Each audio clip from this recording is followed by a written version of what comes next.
Birthdays are supposed to be special. At least, that's what I always believed growing up. My name is Stella, and I remember being a kid, counting down the days, imagining the cake, the laughter, the feeling of being the center of attention, even if just for a day. But as I got older, something changed. My family got busier, life got more complicated, and my birthday became just another date on the calendar, at least to them. This year, though, was different. This year, they didn't just forget, they ignored it completely. It started with little things. A week before my birthday, my mom called to talk about my sister's new job, never once mentioning the upcoming date. My dad texted me a funny meme, but nothing about plans or celebrations. My brother, who usually at least sent a happy birthday text, was radio silent. I tried to brush it off, telling myself they were just busy, that maybe they were planning a surprise. But as the day crept closer, the silence grew louder. On the morning of my birthday, I woke up to an empty phone. No calls, no texts, not even a Facebook notification from my parents. I scrolled through my messages, hoping I'd missed something, but there was nothing. I waited, telling myself they'd remember by lunchtime, then by dinner.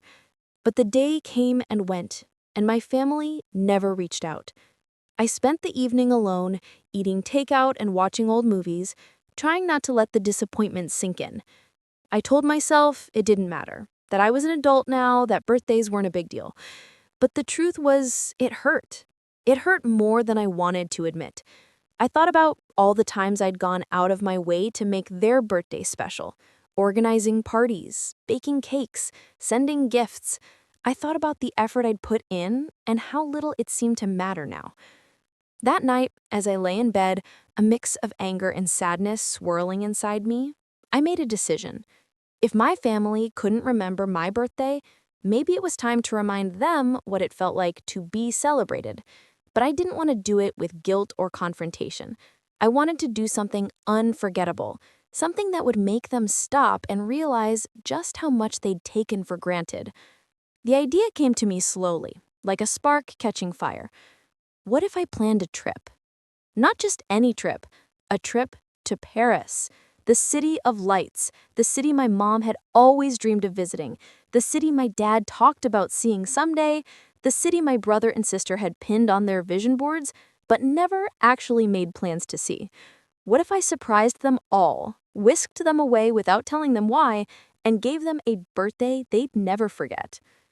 The more I thought about it, the more it felt right, not as revenge, but as a lesson, a way to show them what it means to be thought of, to be celebrated, to be loved.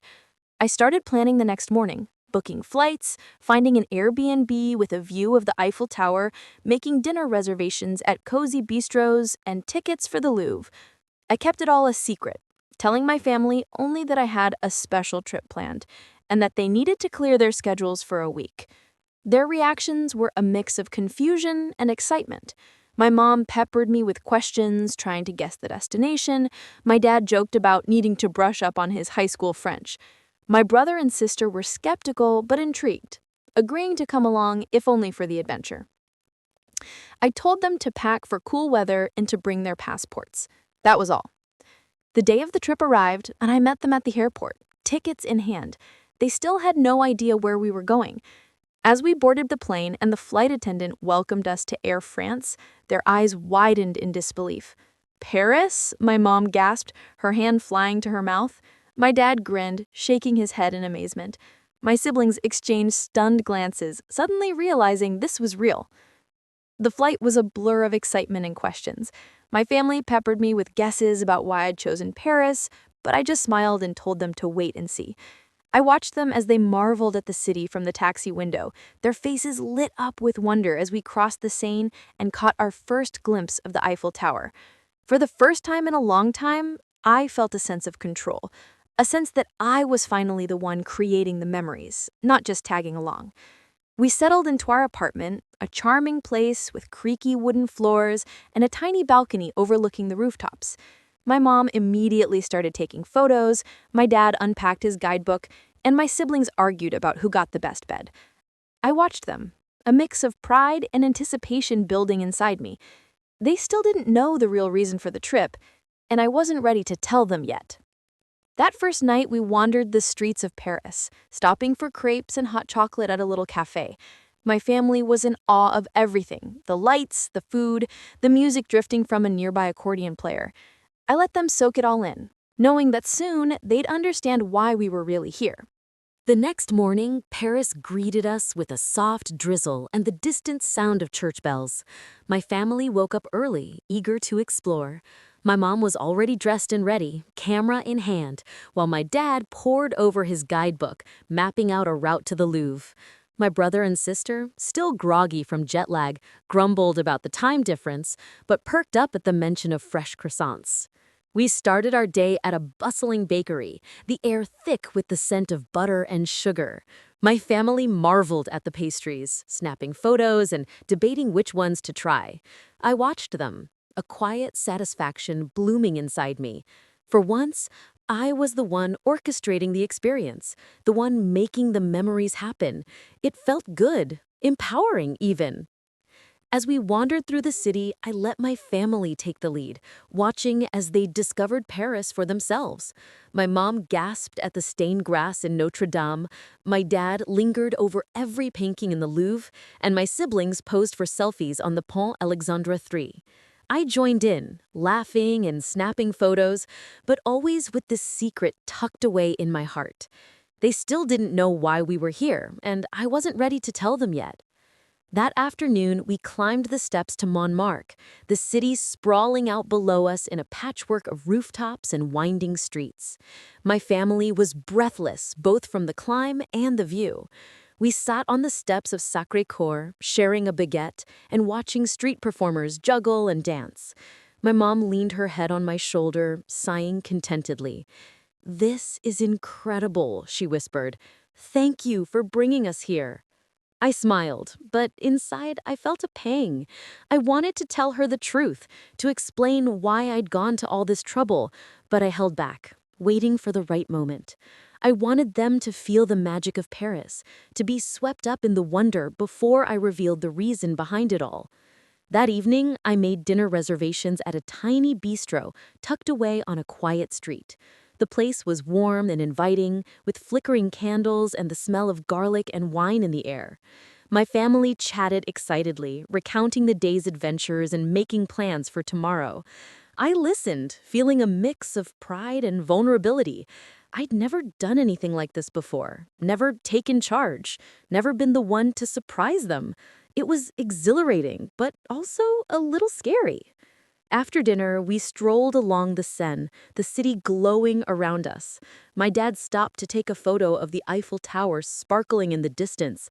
My mom linked arms with me, and my siblings skipped ahead, laughing. For a moment, I let myself just be present, soaking in the joy and connection that had been missing for so long. Back at the apartment, my family collapsed onto the couches, exhausted but happy. My mom scrolled through her photos, my dad read aloud from his guidebook, and my siblings argued over which museum to visit next. I watched them, feeling a sense of accomplishment.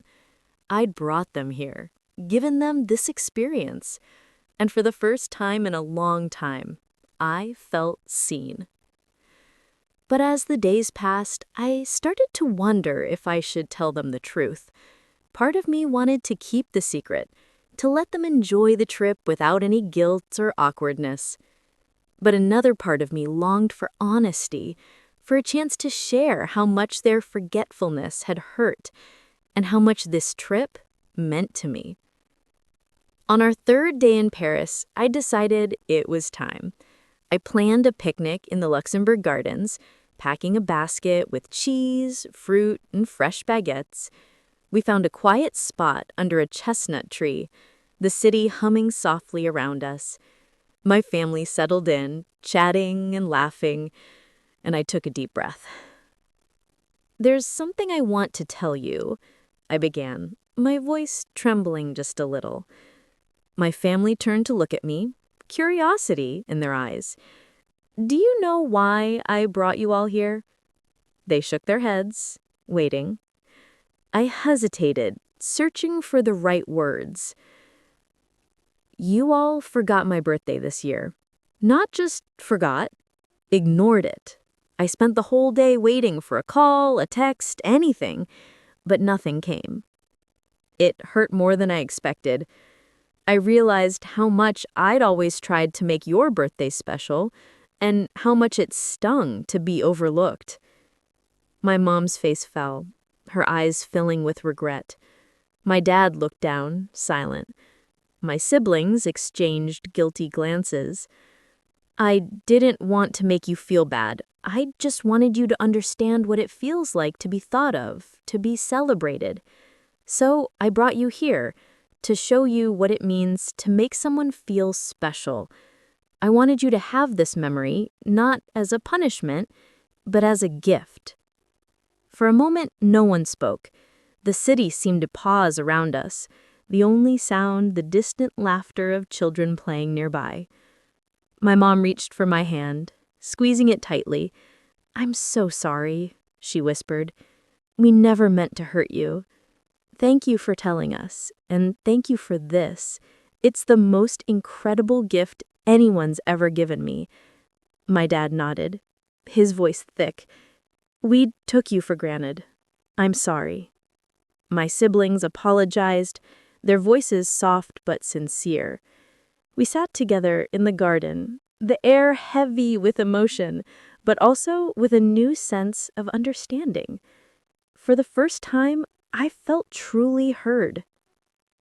After that afternoon in the Luxembourg Gardens, something shifted between us. The air felt lighter, the conversations more genuine. My family, who had always been quick to move on from uncomfortable moments, lingered in that space of honesty and vulnerability. We sat together for a long time, sharing stories and memories, laughing and even crying a little. It was as if Paris itself had given us permission to slow down and really see each other. That evening, as the sun set over the city, my mom insisted on making a toast at dinner. She raised her glass, her eyes shining. "To the best surprise we've ever had, and to the daughter who reminded us what it means to be family. We promise, from now on, you'll never feel forgotten again." My dad and siblings echoed her words, and for the first time in years, I believed them. The rest of our trip was filled with moments I'll never forget. We wandered through art galleries, got lost in winding alleys, and ate pastries on park benches. My family made a point to celebrate me in small ways, letting me choose the day's activities, buying me little souvenirs, and even singing happy birthday in the middle of a crowded cafe, much to my embarrassment and delight. It wasn't about making up for the past, but about building something new together. One night, as we stood on the Pont des Arts, watching the city lights shimmer on the water, my brother turned to me. "I never realized how much you did for us," he admitted. "I always thought you just liked planning things. I didn't get how much it meant to you." My sister nodded, her voice soft. "We're lucky to have you. I'm sorry it took Paris for us to see it." Their words meant more than any gift ever could. I realized that sometimes people need a wake-up call, a moment that shakes them out of their routines and makes them see what's right in front of them. For my family, Paris was that moment. For me, it was a reminder that I didn't have to wait for others to celebrate me. I could create my own joy, and in doing so, invite others to join me. On our last day in Paris, we sat together at a cafe, sipping coffee and watching the world go by. My mom reached across the table, taking my hand. "Thank you for this," she said. "Not just for the trip, but for giving us a second chance. I promise, we'll do better." I smiled, feeling a sense of peace I hadn't known in a long time. That's all I ever wanted, just to be seen, just to be loved. As we boarded the plane home, my family was different. We were closer, more connected, and more aware of each other's needs. The trip had been a gift, not just for them, but for me as well. I'd learned that I didn't have to wait for someone else to make me feel special. I could take the lead, create the memories, and in doing so, change the story for all of us. Back home, my birthday was no longer a sore spot. My family made a point to celebrate it, not just with gifts or parties, but with genuine attention and care. They remembered the little things, a favorite meal, a handwritten note, a phone call just to say I love you. It wasn't about making up for the past, but about building a future where no one felt invisible. Looking back, I'm grateful for the pain of that forgotten birthday. It pushed me to take action, to create something beautiful out of disappointment. It taught me that sometimes the best way to heal is to give others the chance to do better and to give yourself the chance to be happy, no matter what. If you've ever felt overlooked or forgotten, I hope my story reminds you that you have the power to change your own narrative. You don't have to wait for someone else to celebrate you. You can create your own magic, your own memories, and in doing so, invite others to see you for who you truly are. Thank you for listening to my story.